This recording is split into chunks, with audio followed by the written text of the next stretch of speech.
Welcome back to the Zero Weakness Podcast, where we talk about how to be a better lifter, how to be a better coach, and everything in between. Make sure you subscribe and enjoy. All right, sweet. Welcome back to the Zero Weakness Podcast with myself, the boss man Tom Bro, Bridget. We've got a really special guest today. We've got Australia's sweetheart, the #1 hurdler in Australia. She's put up the second fastest time in Australian history behind Sally Pearson. She's ranked top 10 in the world in the 100-meter hurdles. She recently competed at the Olympics in Tokyo. None other than my good buddy Liz Clay. What's up, what's up? Thanks for coming on. No, I'm so excited that you asked me, and I love chatting, so I'm happy to be here. Mad. No, that's good. Yeah, I know you love a yarn, so you're the perfect guest to come onto the podcast. But yeah, we just wanted to get you on to talk about your journey, your career, your everything about you, how you've got to where you are now. So pretty much where I wanted to start is I just want you to tell us a little bit about yourself and what Liz Clay does these days. Yeah, so I'm originally from Sydney. Moved up in 2016 to train with my coach, Sharon, and pretty much have just been on the Gold Coast trying to, I guess, find myself and be successful for the last, 6 years. And, yeah, I'm a graphic designer now on the side as well, which is really cool. So I just kind of spend my time training, eating, sleeping, bit of graphic design, and, yeah, just enjoying the Gold Coast. Sweet. Just a reminder, we are sponsored by Establishment Coffee Co. Head to establishmentcoffeeco.com.au and use the code ZERO for 25% off and free shipping. Thanks, Thomas. I totally messed that up, didn't I? That'll do. But can take us to the start? So, when did you first start getting involved in track and field sort of stuff? Did it start with hurdles or did it evolve into hurdles? And then how did that evolve into you chasing that full time? Yeah, so like most athletes, I did little athletics from when I was maybe under 10s, and then just followed it through. And at little athletics, you do all different genres. So you do like long jump, high jump, javelin, long distance running, walks, and I did it all. And then kind of just took that through like primary school and high school, and then when you turn a certain age, you start doing hurdles. And because I was a dancer when I was little, I just had like really good coordination. I was good at jumping high, or jumping, I guess, in general. And yeah, just kind of kept going with it. Started training with a proper coach when I was in maybe year 9. Yeah, and then just rolled with it through uni. And then when I made the decision to come up here, that's when I was taking it a little bit more seriously. So I was 21. Mm-hmm. And when did you know you were good? That's a hard question. I think, like, considering that I've stuck with it for so long, I obviously must have known that I was kind of good. But I don't think there was a moment where I was like, oh, I'm actually boss at this. Like, I think I just followed the steps and, like, the highs and the lows. And, I mean, last year going to the Olympics and, you know, making the semi and coming, I think, equal 10th, that was a bit of a moment where I was like, okay, like, I'm actually up there now. I think top 10 in the world, yeah, means you're up there. Yeah. No, so it's crazy, though. Like, yeah, I can appreciate myself as a really good hurdler now, and I'm among those like upper echelon of international hurdlers, but I'm still like not good by my standards. Do you know what I mean? Like that standard just gets higher. For sure. I mean, It's the athletic mindset. If you felt like you were good enough, what would be the point of continuing to try, right? There's always a new PB around the corner. There's always something to train towards. Definitely. Yeah. That's like one of the things. So I've known Lizzie for, I don't know, 4 years now. One of the things I really admired about Lizzie is when you think of a pro athlete or someone that wants to be an aspiring athlete, like she ticks all the boxes. She does all the 1%ers properly. She does her nutrition's dialed in. Like when we were friends, I just remember MyFitnessPal was logged on for, I don't know, 2 years or something hectic. You know, you're actually one of the like curators of MyFitnessPal for me. Like you were you were loving it. Yeah. And I would come into work every day and I'd be like, James, I've got 100 calories to go and it's 12 o'clock. Like, we bonded over that. Are you sure we're talking about the same James here? Maybe not now. Where's this James gone? He's coming back. He's loading. Yeah, but so Lizzie was like always super dialed in with her nutrition. Her recovery was on point. Like when I thought of like pro athletes, I always thought of Lizzie. That's someone who's going to become a pro athlete, but just because of the way she carried herself and everything she did. She literally just made sure she ticked all those boxes. But wait. I'm curious to hear more about that. And in the sense of like, you know, obviously in what we do and what we understand of sport, you know, of course the big recovery factors, nutrition, sleep, all of that are really important. But you know, in your field, like you said, athletes start in little athletics. Like you start young. At what point? You know, obviously you were young, you were supported by your parents, I assume. At what point did that start to become a factor? Like, were you starting to think about good nutrition from an early age, or was it only once you had sort of moved away at 21 and really started to find yourself as an individual and separate to your family? Yeah, I think exactly. When I moved up here, I made sure that I took all the steps to, like, say to myself that I was going to basically do it professionally, although I was working. But again, like maybe the first 6 months I took it really seriously, and then, you know, there was like a peak and then a trough and then something else was happening in my life. So again, wasn't like a moment of like, okay, now I'm going to do every 1% ever. It was kind of like I picked a few and then I would learn and I'd say, okay, well that one, I don't really need to worry about that. But this one, this is really important. Like, so as I progressed and as I grew, once I moved to the Gold Coast, they all just kind of like fell into place. And you learn things from different people as well. Like I learned stuff from James, I learned stuff from other athletes that I was training with, and then I'm sure, you know, I've taught people things as well. So yeah, it's just a journey. Mm-hmm. And how much, just to give the people an idea, you know, when you were preparing for the Olympics, how many hours a week are you training for, including all the strength and conditioning and everything outside of the hurdling itself, including everything? I don't think I could put a number on how many hours, but before the Olympics, my entire life was just about being an athlete. And I reckon I would dedicate 6 hours a day to doing that, whatever that looked like, whether it's recovery at home, being at the physio, getting a massage, in the gym, on the track.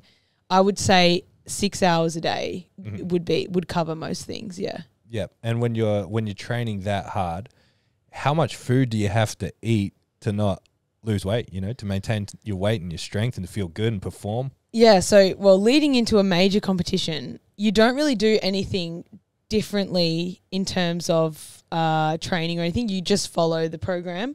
But when I was going into the Olympics, my intake actually got less because you're trying to get down to race weight, you're trying to lose a few skin folds, and also because you're starting to peak in your, I guess, your yearly plan, the reps and the sets and the intensity, they all change. So sometimes I'd turn up, like a week before Tokyo, I'd turn up and I had 1 rep, and that was my whole day.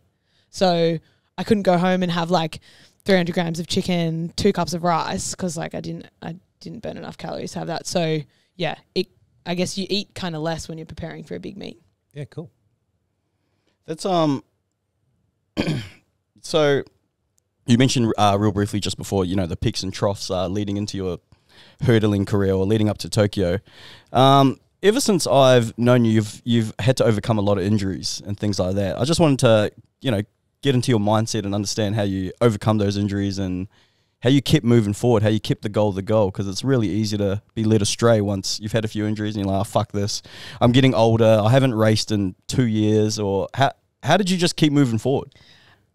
Like, honestly, looking back, I actually don't know how I like persevered through those years, because they were really hard. But I just know that at the time that it was happening, there was just no question of whether I was going to stop or whether I was going to take a break. It was just, okay, well, I'll get over it and I'll keep going. And I guess I've said this before, I just always had this self-belief that I was, you know, going to do something great and I was going to do something bigger, and I just had to keep biding my time and waiting for the right moment and just keep chipping away. And I I got really good at finding other things within my training to work on while I couldn't run if I was injured. So one injury, I got like super fit on the bike. And then another injury, I just solely worked on my hamstring strength for like 3 months. So I would always find something else that I could dedicate my time to. And then even if you're injured and you're not running, the rest of your life kind of stays the same. Like I'm still recovering the same. I'm still eating the same. I'm still sleeping the same. I'm getting massage. I'm getting physio. So it's not like a huge chunk gets taken out. But really in the grand scheme of things, what's 6 weeks in 52 weeks of the year, right? So you just persevere for that little time. And then the comeback's really fun. You go through all these like steps, all these progressions. You're walking and then you're doing drills and then you're running, and it's like I learned to enjoy that process of getting back. And almost every time, once I was back to full training, I was better than where I left off, and that was a cool feeling. It's super common across sports. You know, I don't know anything about sports, so I shouldn't say cross sport. Definitely in powerlifting, right? Because that downtime, you get the opportunity to focus on all those other things, and you shift your mindset as an athlete because you're involved in the athletic process. And then as part of the rebuild, you spend time, working on weaknesses and getting better and refining technique and everything that goes with it. And so it's a common theme to come back better than before and have that new refreshed mindset around it as well. It's really cool to hear it from a non-powerlifter, because all I know is powerlifting. I just thought of something randomly while you guys were talking. How high are the hurdles? They are 84 centimeters. So basically like just below where my hips are. So bro, tall. That's so high. Yeah, QE2? Yeah. Every time we used to go to QE2 and I'd see the hurdle set up, it'd be like, people can't jump these. It's ridiculous. They're not actually that high. The men's ones are high. The men's are 106. Jeez. So that's like, it's a whole different event. That's my height. But I was going to say, I'm pretty sure I'm like 110. I remember when we used to work together, I used to always make you lift your leg up. I used to always go, lift your leg up, just because I was always astonished at how high she could put her leg up. I'm like, no, that's freaky. That's messed up. But did you want to, because you've had a pretty extensive injury history as well. Did you want to quickly touch on those injuries or when they first started? Yeah, we can go through them. Bust out all the right, list. have you guys got 2 hours? Yeah. No, so the first group of injuries that I had was, and this was, I guess they continued and plagued me for a few years, but the first injury I ever got was a stress reaction in my navicular in 2014.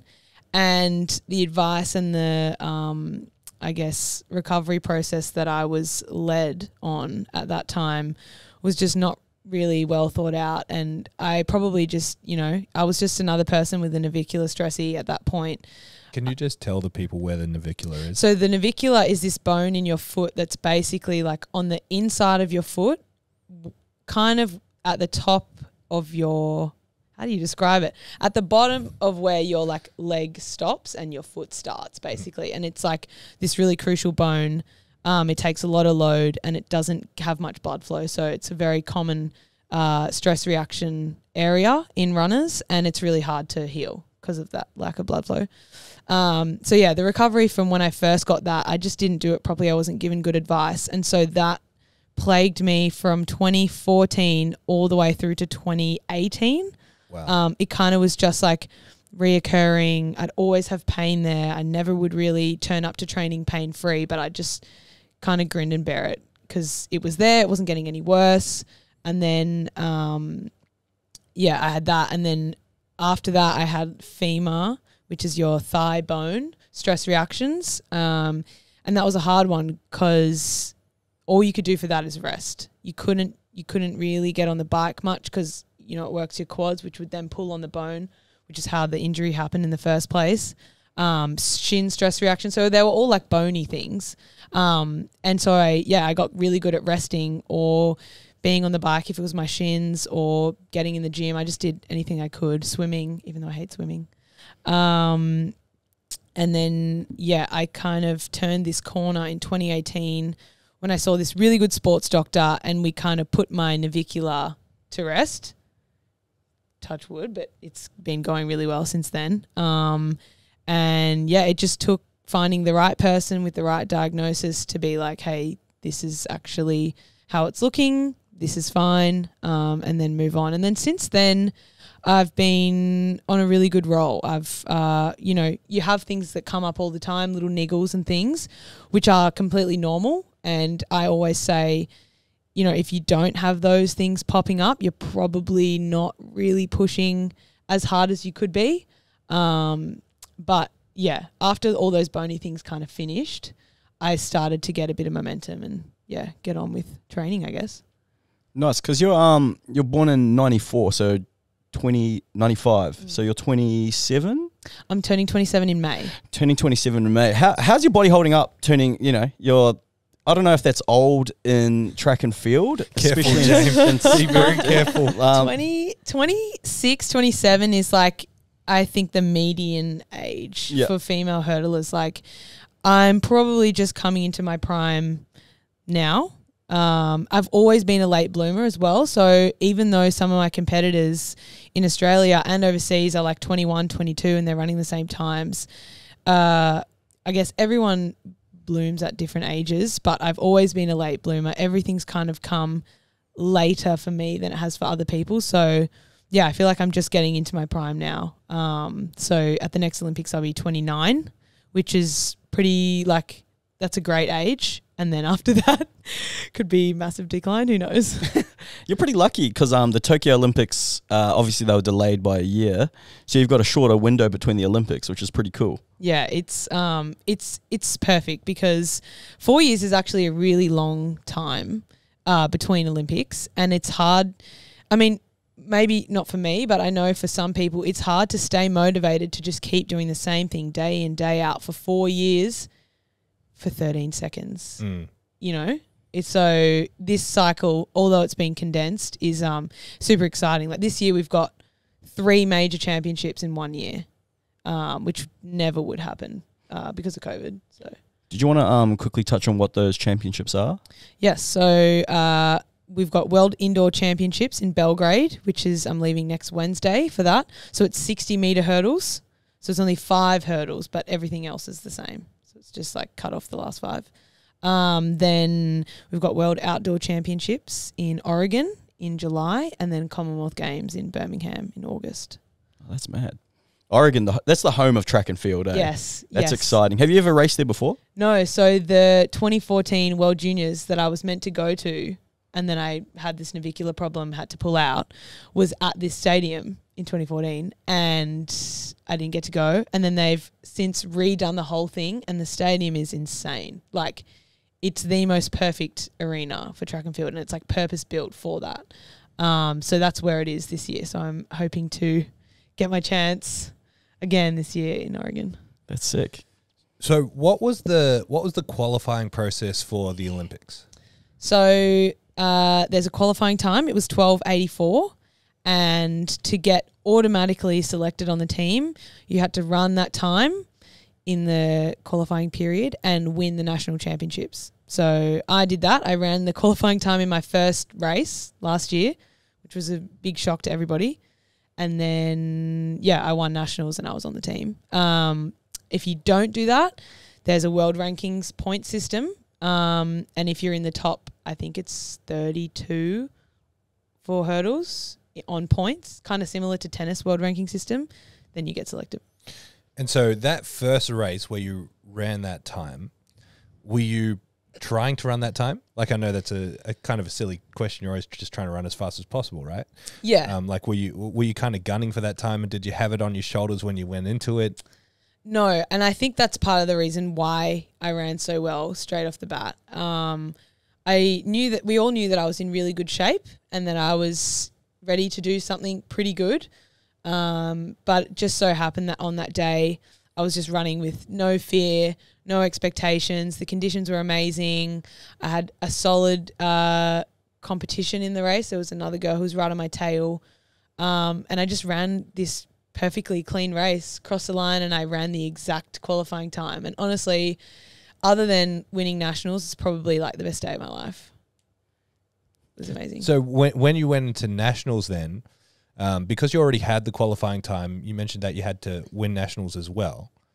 if you didn't win nationals, does that mean you didn't get the Olympic selection, or you have to then go down into that ranking system? Yeah, so then it becomes like discretionary. So the panel of selectors would say, okay, well, based on, you know, her performances this year and the way that she's raced against the other girls, how is she faring against her international competitors? I probably would have got picked. But, you know, it's just so much easier to just win and be selected and have that like solidified. I guess where I'm going is like, you know, when you come up to the starting line for something like that nationals, how much are you thinking about the Olympics? How much nervousness and adrenaline then goes through the system as a result? Is it different from any other race? Like, are you carrying more weight on your shoulders when you come up to the starting line, or are you just pretty cool and composed and the same as every race? Yeah, well, nationals, like I'd never won a national title before. I'd never won a national medal. So turning up to nationals, it was a really like stressful and emotional day, but I have gotten really good at, and I work with a psych to work on this. Like when you step up to the blocks, it's literally just the same 10 hurdles, and all you have to do is all I had to do on that day in that final was get to the finish line first. And at that point, I didn't even care what the race looked like. I didn't care how I hurdled. I just did whatever I could to win. And that was my only goal. Whereas like for my race this weekend, say I'm looking to run a really good time, a really perfect, clean race. So I think the goal for that nationals was just different. With because you do so many races a year, like I'm just comparing it to powerlifting where, you know, you only want to be peaked so many times a year so you could be as strong as possible. What does that look like for you all year round? Like how many races, when do you decide that you're going to peak for a race? Or this is where I'm so lucky that my coach is like the queen of programming and peaking. She always gets it right. So even though I question every single thing she ever gives me, I have full trust in her that whatever she's giving me is going to peak me at the right time. So I guess last year I was trying to peak for nationals so I could just be in the team, right? And then after I was in the team, you go back and you say, okay, well, how are we going to get you to peak again? And it is tough peaking twice, and a lot of other countries don't have to because their season is just summer overseas, the European and American season. But yeah, it's a challenge, and you just have to keep your body in check and, you know, not expect amazing times in January and February, and just know that, I guess, the big aims, once you've kind of reached that international level, the big aims are in July and August.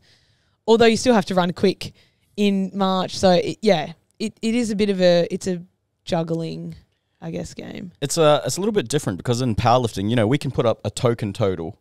We can go out there and, you know, you can put up a mediocre performance. You just need to get a certain number to qualify. But it's different for you because you go out there and it's like, well, I can't just run slow because then I've come last and then I don't qualify. Exactly. And I think like what I've learned is that it's so important to have like different little goals for every race. So I raced in January, which was like way too early for me, but there was no reason why not to. And it was just a good opportunity to kind of have a hit out and see where I'm at type thing. So that's where it's so important to have like different goals that you're focusing on for each race, not just I want to run the fastest time that I can ever. Like there has to be process goals, because if I want to run 12.4, say, or 12.5 at the World Championships, there's so many other things that have to go right for me to do that under pressure there. So I've got to practice it somewhere. You mentioned your coach before, Sharon Hannon. She's arguably the greatest hurdling coach in Australian history. Yeah. She was an amazing athlete herself as well. No, she wasn't? Was she not? No. So how did she become a coach? She first of all just loved the sport. Yeah, wow. And then I think she was taking maybe her daughter to Little Athletics and kind of fell into like a team manager role vibe, and then kind of started coaching. And she actually identified Sally and was like, you are so gifted and talented. I want to coach you. And that's how she became the coach that she is. She actually didn't do her athletics herself. Oh, wow. So for the people listening, Liz mentioned Sally. That's Sally Pearson. She won a gold medal at the Olympics in 2012. So she's got the fastest time in Australian history, and then Liz has got the second fastest time. So she's got the top 2. Yeah, that's crazy. Boss lady. And she's never done it herself. That's awesome. No, she's just so she's just so knowledgeable. She loves it. She loves coaching. She coaches kids, teenagers. I guess you could call me an adult.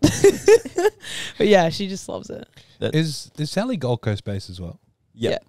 Have you had much to do with her over the years? I see her around a lot, but in terms of like mentoring and whatnot, not really. I think we're two very different people, and we've come from two very different backgrounds, and our journeys and our careers have been so blatantly like different that I haven't really had much to do with her. I'm kind of trying to create my own path, I guess. Yep. And is that something you're really hungry for, to take that time, take the number one spot? At that time, it's 12:28, and never say never. I think with a few more years' experience and the things that I know I can do, I just haven't performed in a race yet. There's no real reason why it couldn't be done. It's just a matter of will I get it out in time? Will my body hold up enough? It's just everything would have to fall into place amazingly, which it could. Bridget, I feel like we're hogging the question. No, it's okay. I was just wondering what you do in your downtime. Like everybody talks about how hard it is physically, like with the training, but obviously there'd be the mental aspect of it as well. So what do you do to relax? And do you have any other hobbies outside of athletics? So I'm really big on not doing a whole lot outside of training in terms of like activities. So I really value my, I guess, time in bed, time on the couch, time watching Netflix, watching documentaries, listening to music. And anyone that kind of is friends with me or hangs out with me knows that I'll often cancel plans because I'm just like not too tired, but I'm just like, no, I really feel like I need 3 hours on the couch to do nothing. Yeah. And hence why I quit my retail job because I was just spending too much time standing on my feet. I do a lot of like just downtime to myself. Yeah, that's awesome. And I enjoy my own company. I'm happy spending time by myself. I feel that 100%. But outside of that, I do graphic design. So I have a few clients that I do like logos and branding for, which I really enjoy. It's a bit of a creative outlet. And then, just like, I don't know, I live near the beach now. So bit of beach swims and coffee. And I just try and like outside of training, I just try and do a whole lot of nothing. Yeah, that sounds great. Yeah. Perfect life. Well, it's, I could be doing more, but I just feel like when I have the ability and I've got the, capability to not do much and just enjoy my training and get by financially and enjoy life, I'm gonna take that opportunity because there's gonna come a time where I can't do that at all. So. Yeah, amazing. No, good balance. Yep. Yeah. Just on that as well. Do you because I know myself, outside of this, I don't consume any powerlifting content outside of like these four walls. Once I'm at home, it's all basketball. It's nothing to do with powerlifting. Are you the same? Like, do you keep up to date with what's going on in the athletics world? I think athletics is, because it's such, it's the same as power, it's individual, but it's just like, it's everywhere. And I have so many friends that do athletics from all over the world. And like, you scroll Instagram, probably 50% of my feed are either athletes or world athletics or whatever. So by default, you end up keeping up to date with it anyway. But I wouldn't sit on YouTube and like watch races unless I've been told to or I want to look at a specific thing. I too enjoy watching basketball. I think I've kind of discovered that recently, and it's just a great outlet to be, I guess, passionate about something that is sport and like follow players that you can relate to, but it has nothing to do with running or track or hurdling or I guess you kind of do, but I'm not like a track and field fanatic. Are the Suns your team? they are my team. James, what do you think about that? I'm filthy about it, but I know she's got some friends that plays for the Suns. I've got one friend, yeah. Yeah, so, and the reason you're a Suns fan is because you've spent a lot of time in Arizona? Yeah, I just so my friend Ella was living over there, and I went over to visit her a couple of times, and yeah, we ended up meeting some of the players, and then we went to a game, and that was kind of at the time where like Booker was like on the up, and the Suns had started doing well, and then the next year they did well in the bubble, and I just felt like I had a connection to the team. I think their culture is really cool, and it's just like, it's nice to watch. It's cool to be a part of, and I guess because track and field is just so, you're just by yourself all the time. It's all about me, individual, like there's no team really environment. So I feel like I get that through watching basketball and the Suns. Mm-hmm. What is the environment like at the top end of athletics, you know, like when you go over for Olympics or these big nationals or world championships and there's other Australians there, do people find each other even though you might be in different sports or might be competitors or whatever? Or do you guys kind of stay secluded and keep to yourself, or is it a bit of a mix of everything? Yeah, it's a mix of everything. I mean, like I obviously have some really great friends that are on the Australian team, you could say, but also in other sports.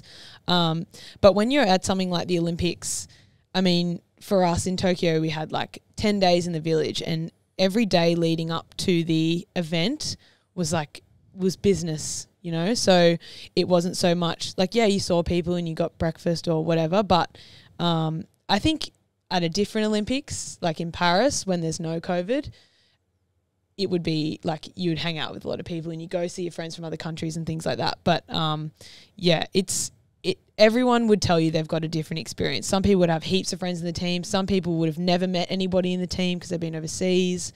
But for me, I would just have my like core group of like 2 or 3 friends who I'm really tight with, and it would just be us, and we would kind of go through our motions together. Was there anyone that you met at the Olympics or saw at the Olympics that you were particularly starstruck by? No, I don't think so. I didn't ever run. Actually, sorry. Some of the like stars of track and field who I've watched, you know, on Instagram and whatever for years, seeing them in the flesh for the first time was kind of like, oh my God, they're a real person. They're not just this amazing figure that I've seen win multiple international medals. Because I'd never been to a World Championships before or a Olympics or anything. I'd never met or seen any of these people. So yeah, I mean, first day walking into the warm-up track in Tokyo, I was like, oh my gosh, everybody is here. What am I doing here? It was a bit of like, not imposter syndrome, but it was so surreal. Got that out of the way. Then I was like, cool, calm and collected. But other than that, not really. I think it was, yeah. A mix. Who were some of those people? Elaine Thompson. Have you guys heard of her? She's the fastest woman in the world at the moment. She won Tokyo gold medal in the women's 100, and then she ran a crazy time. I think it was 10:50 something. A couple weeks later in Eugene. Wow. And so seeing her in the flesh, I was just like, again, she's a real woman who is just like absolutely killing it. It was cool. And, you know, she's just with her buddies in the food hall, just getting some chicken and rice. And she jacked? Yeah, I mean, she's fit as. I think in track and field, you're probably one of the athletes that are in better shape than majority of the pack. You're definitely one of the more jacked athletes, especially in the line in the semi-finals. You're definitely the most muscular. Well, Kenny Harrison was standing next to me. Yeah. So I have nothing on her. Yeah. I'm trying to get shoulders like her.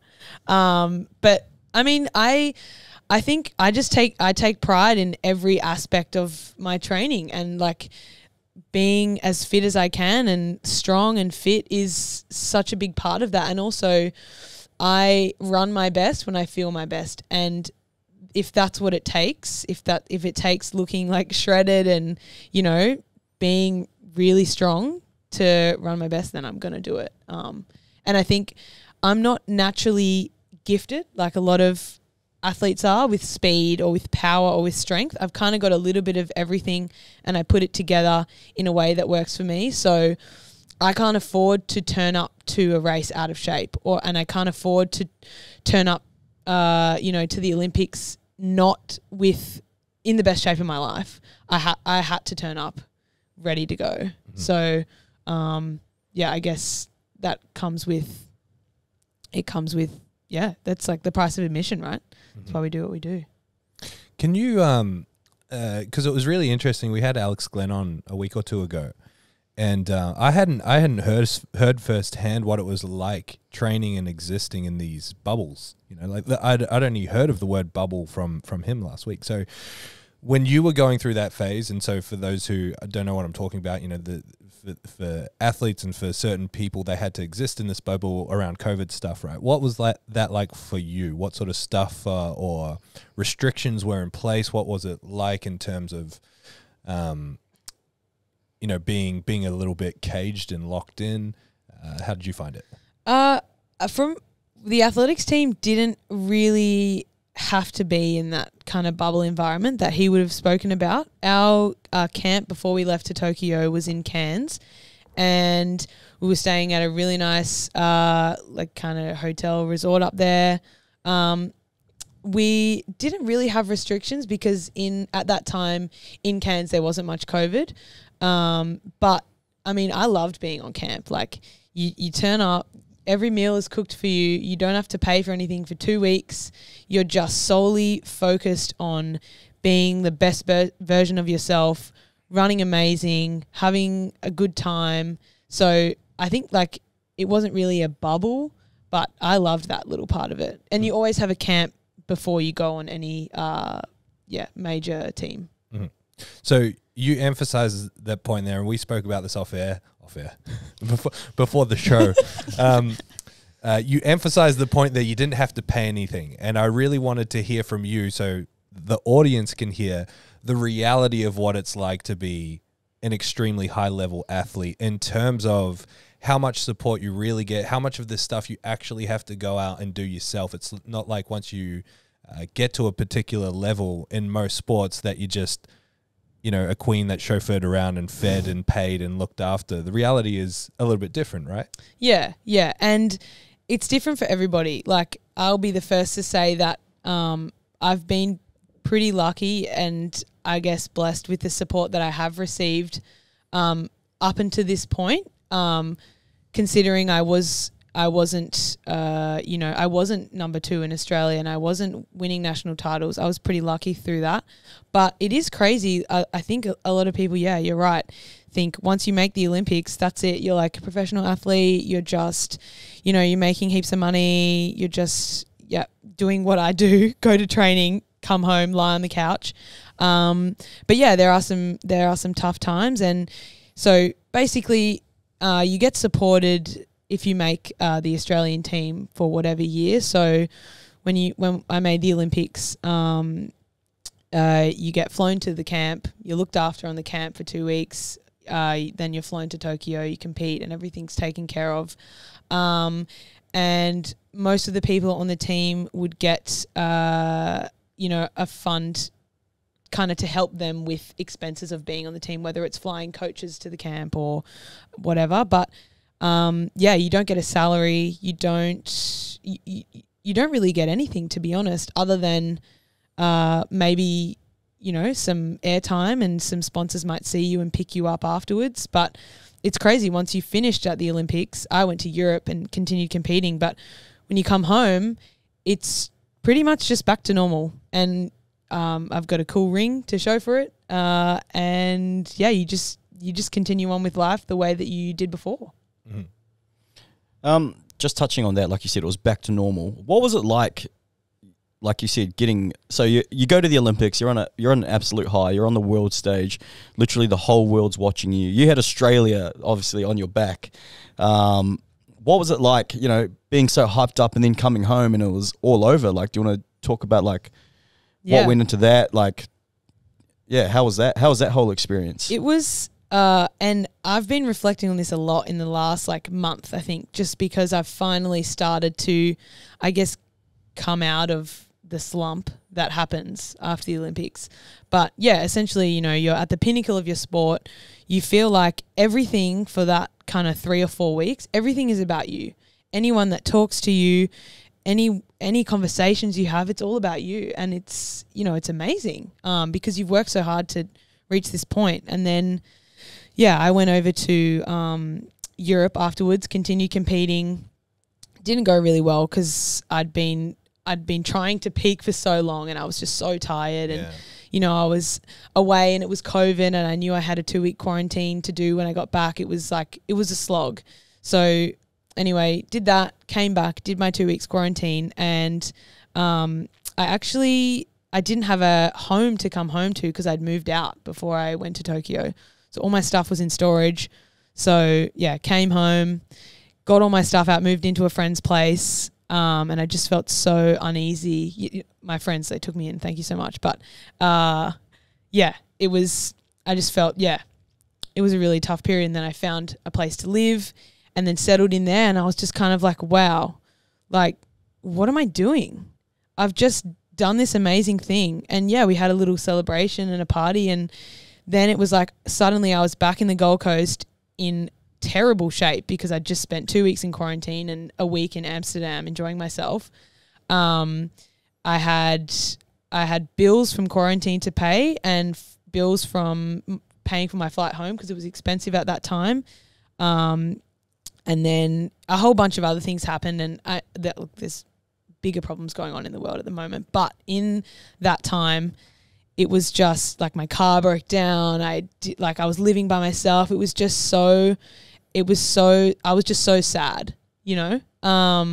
And I didn't know how I was going to pull myself out of it because no one could really help me jump out of it. So I kind of just, spent 3 months, like October, November, December, just going through the motions and trying to come to terms with what was happening. I couldn't train properly because I had this problem with my calves. Yeah, it sucked. And then I went home for Christmas and saw my family finally properly for the first time. You know, we did a lot of we talked about the Olympics and we kind of reminisced, and that trip pulled me out of it somehow. And I was like, okay, I just need to get back on the horse now. I need to pull my finger out, and it's a new year. Let's move on and let's do it again. But I think it's something that people don't talk about is that post-Olympic slump, and nothing can prepare you for it. It's just this emotional roller coaster that you don't even realize that it's happening until it's past. And as I said, I've kind of just realized that I'm definitely coming out of it in the last month. Yeah. Yeah, it's really interesting. Just going back to what you were saying before about the level of support that you get or don't get. I'm curious from your perspective, how much talent do you think somewhere like Australia, because Australia is so invested in a select few sports when it comes to the Olympics, right? Swimming.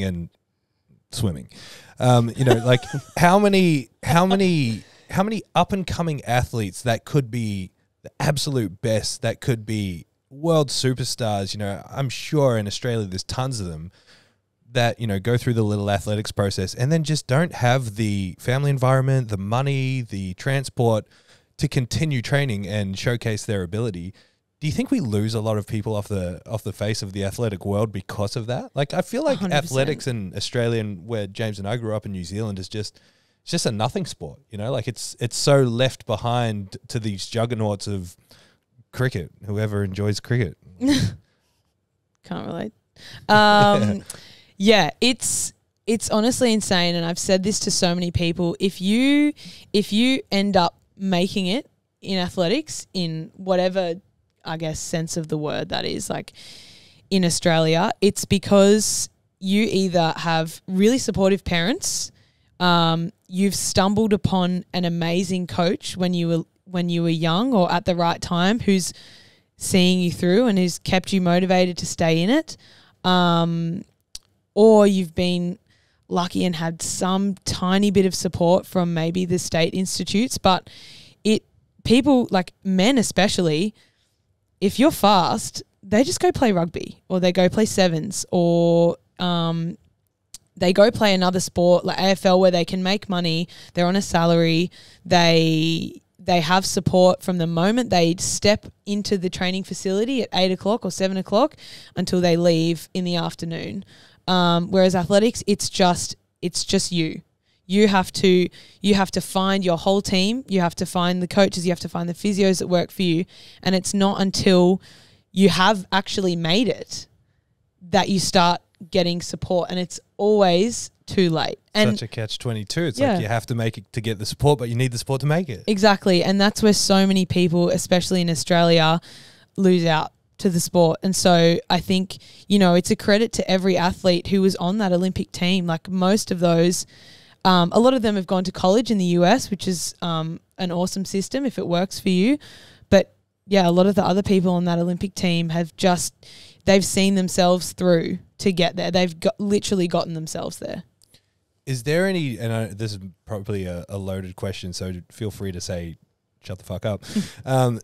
Is there a disparity in the support between men and women in athletics or in other sports, or is it pretty even nowadays? I think in athletics, it's pretty even because we're just all in the same boat. And I think the only disparity maybe is that female athletes on Instagram would probably get a little bit more support than male athletes from Instagram, from sponsors, from paid posts and things like that. And it's sad that that's such a part of our sport, but it's one way that a lot of athletes make money to support themselves. But from a funding point of view, men and women in athletics, I think, are pretty much exactly the same, which is great. Yeah.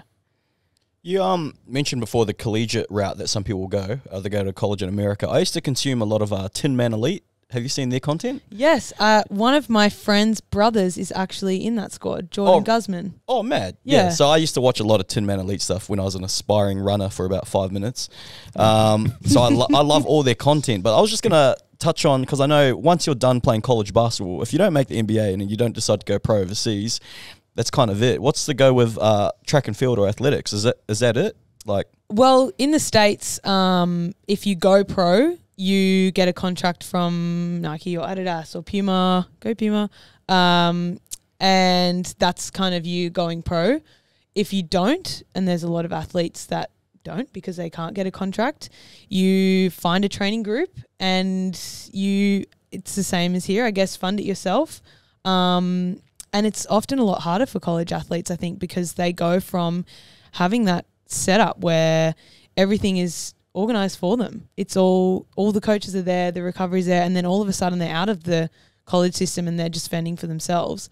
But I will say that's one thing that we don't have in Australia are those big training groups. Like in the States, you'll have, an Adidas training group like Tin Man or Lance's group he's an Adidas group in Florida, I think. Like in Australia, we don't have those training groups. So again, it's all right, I'm going to find myself a coach. And for me, that coach was in Gold Coast, so I had to move. There isn't many coaches in Australia. So I guess Australians and people that have come out of college kind of are in a similar position. Yeah. Did you ever want to go down the collegiate route in America?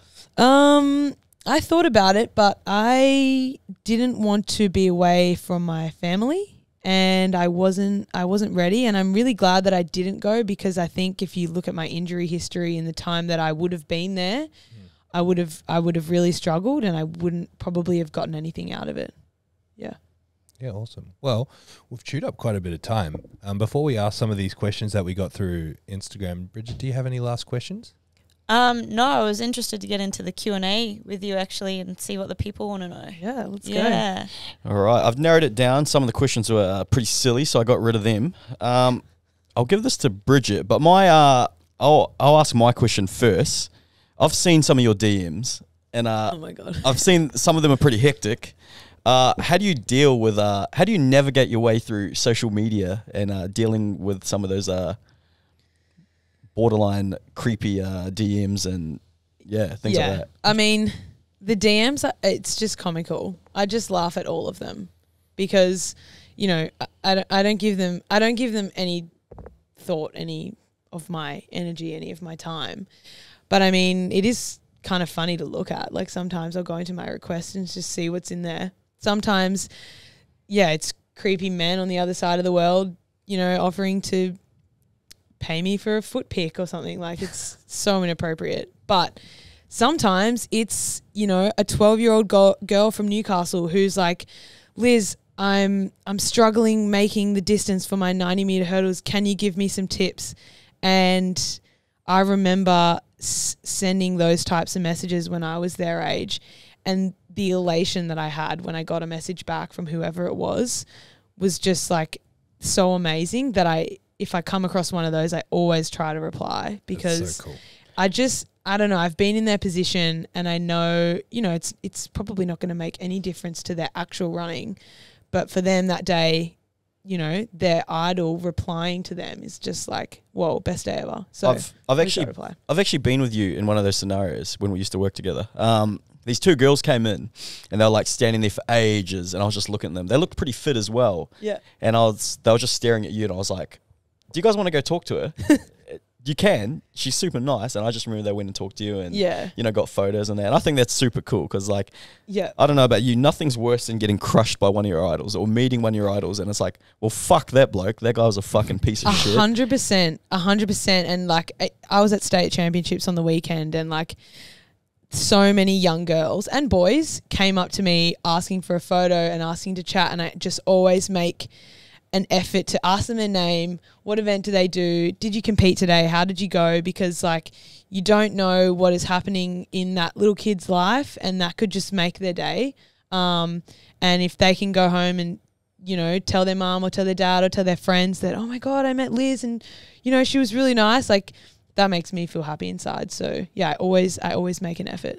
It also sets up a positive future. You know, those kids, if they become the next best thing, you know, they've had this foundation of like, fuck, Liz Clay was the queen and she was nice to me. I should be nice to these kids, like passing on that message. That's it. You learn how to hold yourself as an athlete from what you see other people do. And I don't know that in Australia, I don't know that we've had so many in the last like 10 years, people that we can actually, I guess, look up to and who have a personality and people actually know what they're like. They're not just this face who runs fast. So, yeah, in everything I do, I always try and, I guess, show my personality and show that I'm a warm and welcoming person, and, also try and make people's day where I can. It's tricky, right? Because you guys don't get a manual for it. Like, you see yourself as an athlete because you are an athlete. The rest of the world sees you as entertainment. And so you have to step up into this role of like entertainer, role model, good person, happy person. And so many athletes aren't prepared to do that, you know, or aren't prepared for that fame and for that notoriety. And so it makes sense when athletes have, gotten to that level and aren't the nicest people. I mean, it's not an excuse, but I guess you can understand. Sorry to derail the conversation. No, that's all right. I just wanted to know if there was anyone that you idolized growing up in regards to your sport. I didn't really idolize anyone in track and field because I didn't really get into it until I was like 21. Yeah, so it wasn't a passion like right from the beginning. No, I mean like I couldn't even, other than like Kathy Freeman, I guess, I couldn't even name people that were doing athletics when I was growing up. So I think I kind of fell into, I guess, idolizing people a little later on, and I ended up just idolizing my friends. Like, two of my best friends were living my dream. They were in Rio at the Olympics 2016. They were sponsored by Puma. They were traveling around the world doing all these competitions, and they're the people that I idolized because 100%. I just wanted to do what they were doing so bad. So yeah, I think whenever someone asked me that question, I never really have an answer other than I just wanted to be like my friends. That's so good. Hey, look at you now. Sponsored by Puma. Yes. Olympian. Let's go, baby. Hey, there's more to come. Have you met Kathy? No, I haven't met Kathy Freeman. I'm hoping that I can soon. I love picking people's brains, and I think she'd be an awesome person to talk to. I'd love to see you run the same outfit that Kathy wore. Yeah, you the know I would do spacesuit. it. I love being extra. Spacesuit, You should yeah. I had a photographer come to training yesterday and had been saving this outfit purely for this session so that I could get dope pics in this outfit. I hope he sends them to me soon. I was gonna say, when you won that national title, you looked the best. You had the arm sleeves on. Wait. She had the Russell Westbrook shooting sleeves on. She looked Damn. mad. I am a big fan of like, and everyone says if you look good, you feel good, you run good. But like seriously, if I'm standing at the start line and I'm like, I've got my arm sleeves on, my hair's done, I'm feeling good, like it's just a recipe for success, right? Like you're feeling yourself, you're going to go out there and do exactly what you're meant to do. Yeah. I've got a good anonymous question here, actually. Someone's asked, if you weren't an athlete, what would you be doing? If I wasn't a track and field athlete or an athlete in general? In general. Oh, I don't know. I definitely wouldn't be working a 9-to-5 job. Yeah. I can tell you that much. I honestly don't know what I'd be doing because I only really fell into graphic design because I needed a job that wasn't retail or hospo. So I have no idea. What other sport would you like to do? Be an athlete in? I wish that I played tennis. Yeah, wow. That's I think I awesome. would have absolutely loved tennis because it's individual and you wear cool outfits and like it's a game of like strength and power and agility. There's so many elements to it. I think I just would have really enjoyed it. Yeah, so you're really into the individual sports. What about a team sport? I love team sports too. I played basketball when I was in high school and I played hockey and netball. Yeah, awesome. But yeah, I think for individual sport, I love just like that it's just you versus the clock and no one can actually do it but you. Yeah. And whenever you step on the track, you're putting it all out there and saying, this is the best that I've got of me. So it's pretty vulnerable, but I love it. Yeah, very cool. Well, just a few points there. Like, I don't know if you're aware, but powerlifting is an individual sport. Strength peaks around age 35. Huge money, huge sponsorships in powerlifting. If you're Hey, keen, probably the same as athletics. if you're keen, we got a gym. She's fucking strong too. Have to be to jump over 84 centimeters. I can't even. When I take off in a plane, I barely make 84 centimeters. Yeah, my deadlift is getting up there these days. What I'm is really it? proud of it. Oh, we do T-bar though. Trap bar. Yeah. What is it? My PB is 162. That's massive. Yeah. Yeah. She's got a big clean as well. What's your clean? Oh, my clean is 82. Yeah, wow. That's mad. That's more than Josh. But Chikora. I hurt my wrist I was so determined to clean a PB like maybe 2 months ago that I just caught this lift that I should have dropped. And now I've like ruined my wrist. So every time I clean now, it's like, well, you've screwed it for yourself. You don't need a wrist to jump hurdles. Yeah. No. Didn't a similar thing happen to you? Yeah, I broke my wrist cleaning in Yeah. like 2013. And then I Oh. pretended like I didn't because I remember it would have been the first time I cleaned 100 kilos. And he's like, nah, just leave it at 90. I was like, nah, man, I've got 100. I know the feeling. And then I landed, my elbow hit my knee, and then I snapped my wrist, and I just stood back up. And he's like, "You're right." I'm like, "Yeah, man." Did you clean it? No, I failed it, but I just Damn it. acted like it never It's not worth happened. it. And then what happened is because I was too embarrassed to tell him that I broke my wrist, I was like, "Hey, man, gonna have to put my membership on pause for like 8 weeks."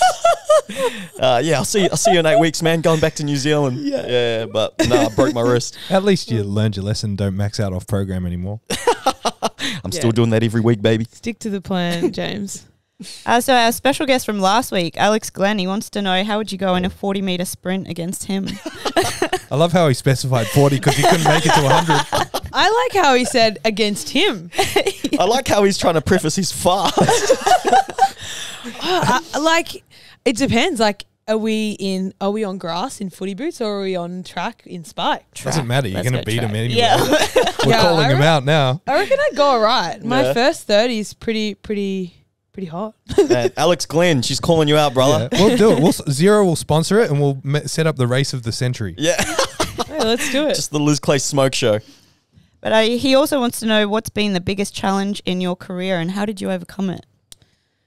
The biggest challenge in my career, I think, I mean, like I've had so many. I don't know if I ever saw them as challenges, but a really tough period was after 2018 where I didn't make the Commonwealth Games team and I was really close. I went over to Europe, did some races to get some experience, came back, and I pretty much just had to change. I'd been going at it for like 2.5 years, and I came back and I pretty much just had to change everything that I was doing. I changed, except for Sharon, I changed my gym coach, I changed my week around, I changed my job. I ended up quitting that job. So I think there was like a period of like 8 months where I just changed so many things, and I hate change. Yeah. Like I love my routine. I don't like there was a period where I didn't even like going to Sydney because I didn't want to train somewhere that wasn't the Gold Coast. I've gotten over that now. But there was this really challenging 8 months where I just basically flipped my athletics on its head, and I had to start doing well. But I think that was like the biggest challenge for me. Yeah. Wow. And Tom Hardy, one of our members here, he wants to know what goes through your mind on race day. What are you thinking of? Race day, I guess I don't really like dial into anything until I turn up to the track. I think normally a race day is like it's just a normal day, same breakfast, same, I guess, depending on the timetable. But when I'm standing at the beginning of a race and I'm getting ready, I just have 3 really simple cues or thoughts in my mind. And that's all I'm thinking about. I just try to make it really simple, not overcomplicate things. And, you know, I used to turn up and be like, this has to be the best race ever. But now I just am like, it's all a process. I turn up, I need to execute these 3 things. And if I do that, it's going to be great. So I just roll with those. Yeah. And we have another anonymous question. What's your go-to hype song? This changes. It used to be Nice for What by Drake. That's a goodie. It is a good hype song. I have a whole playlist, and I just put it on shuffle, and pretty much any song in there gets me going. Yeah, awesome. And Little Paris, another member here, she says, what are your top 3 exercises you like to do to be more explosive? Okay, that's a good question. Plyometrics is like the top exercise for being explosive for us. So I think that my favorite ones that really get me going are jump squat. So probably just the bar, and we do like sets of 3 or sets of 2, like 3 sets of 2. Assisted jumps, so there's like bands hanging from the ceiling, and the jumps like pull you up as high as you can go. And then bounding, I think. So bounding is like, do you guys know what bounding is? Yeah. It's just like basically like really long jumpy strides. That's such a bad explanation. No. If you explain it like that, people will get it. Yeah. It's like, because you see people doing it on the track before when they're warming up, right? Yeah. It's like running and jumping from leg to leg. Yeah. Those 3 exercises are the ones. Yeah. Are they the ones you enjoy the most, or they're the most beneficial? They're the most beneficial. I hate all of them. Yeah, I was going to say, I haven't met anyone who likes jump squats before. Jump squats, not a vibe. I love cleans. If I turn up to the gym and I've got cleans or hang cleans, that's my favorite exercise. That's awesome. You just feel so like, you feel like such a badass when you clean, right? You catch it and you're like, yeah. Yeah, that's it. I got another question, Lizzie. What I want to do, I'm going to put you on the spot here. What I want to do is I want to get CJ to film it. I want to do one of your training sessions with you. I want to be in the gym. Yeah. Okay, we can do that. It would be a breeze for you. It's honestly like, I feel like our training's quite similar to powerlifting, honestly, because like there's 3 or 4 of us in the gym. We do our sets, we sit down. We do our sets, we sit down, we listen to music, we chat. Hang on a second. It's like, it's not like we do like, you know, accessories and stuff like you guys do, but it honestly would be really similar. I think I guess we would do more like, I guess, bilateral stuff and like different planes of movement, whereas you guys probably just go up and down and press and Pretty much. Yeah. Walk to the bag of lollies. Walk to the fridge. Hey, we have those too. I always bring lollies to the gym. You know, Sour Patch Kids. before when Lindsay said, you know, it takes up about 6 hours of my day, I was thinking, yeah, it takes up 6 hours of our day too. You know, 2 hours, 1 hour training, 5 hours talking shit to each other. Oh yeah, our 1.5 hour gym session. Sometimes it's 3 hours. Yeah, but we didn't train for 3 hours. And yeah, last question. What's the best piece of advice you've ever been given? Doesn't have to be about training, just life in general. Best piece of advice. I think this is so cliche, but honestly, the best piece of advice, and I get it all the time, is just like, you've just got to wait for the pieces to come together. And it comes back to being patient. And every time someone asks me, like, what's a piece of advice that you can give to a young athlete, or what have you learned? It always just comes back to being patient. And I think I learned that the hard way. As I said, I was a late bloomer, and I feel like everything for me always happened one step later, or it always took one step more. And I just learned how to be patient for that. Like, even with Tokyo, I didn't make the final this time. And reflecting on it, I was like, you know what? It is always one step harder than I think it's going to be. So that was my one step, and then I'll make the final in Paris. So, yeah, I think just learn to love the process and be patient while doing it. Amazing advice. Love it. So if people want to follow your journey to the next Olympics and all of your training and highlights, where can they find you? They can find me at LizClay_ on Instagram. TikTok now. Whoa. I'm on TikTok. I've got 92,000 followers. Let's go. Actually, someone asked me a question directly about your TikTok. Stefan Passati said, 1 second, something about why did you change the name? He says, can you ask her why she didn't keep her TikTok account name as LitClaz? LitClaz? It was LitClay, not LitClaz. Yeah, but made a typo. Yeah, I'm going to expose myself here a little bit. But my friends changed my name on Facebook to LitClay. When lit was a word in 2016, I think it was, yeah. And that has since been my name on Facebook, ever since, still is. And when I made a TikTok account, I wasn't going to take it seriously, and I still don't. But I was just like, oh, I'm going to make it LitClay so people don't find it, or they don't realize that it's me. And then then I just changed it to Liz, because I was like, okay, well, now it's kind of a thing. Yeah. I better make it professional. So now it's LizClay. I'm sorry. So what kind of content do you do on TikTok? If you went initially to be kind of silly, do you still do that, or is it all serious? Oh no, I just post whatever I think of. I don't even care. Yesterday, I was making lunch and I had no food in my house. All I had was 2 pieces of frozen gluten-free bread, 2 pieces of ham, spinach and tomato, and I made a TikTok making the world's most average sandwich. It was no one cares about that. But I just don't care. I just post whatever. If people think it's interesting, great. If they don't, I don't even care. Amazing. It's a bit of fun. Thank you so much for your time. Thanks for coming on board. Thanks for having me. Thanks, I've Liz. enjoyed it so much.